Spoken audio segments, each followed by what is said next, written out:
Good morning! Welcome sa panibagong kwento ng aking buhay. Ngayong araw nga ng Sabado ay gumising ako ng maagap kasi kailangan kong pumunta ng Mauban para kaunin ng aking dalawang pamangkin na magbabantay sa aking mga anak para sa October 30. Dahil sa October 30 ay uupo nga kami para magbantay ng eleksyon.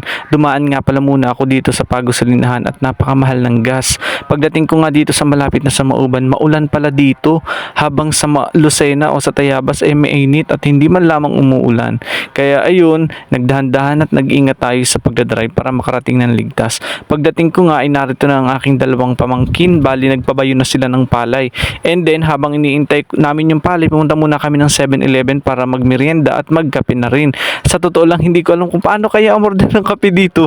Buti na lang nandyan yung pamangkin ko, siya kung inutusan lumapit sa counter.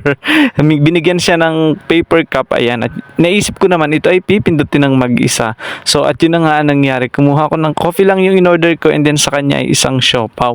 Habang yung isang pamangkin naman ay nagpunta sa bangka sa Pantalan sa port para ipadala ang gamot na pinabili ni nanay. Habang nagka-coffee nga kami, ayan, dumaan ang mga nangangampanya. At ayun, natapos na ang aming ipinabayong palay at ayan na ang bigas. So nakalibre na naman tayo ng bigas para sa ating isang buwang pagkain. Salamat sa aking nanay at tatay na laging nandyan.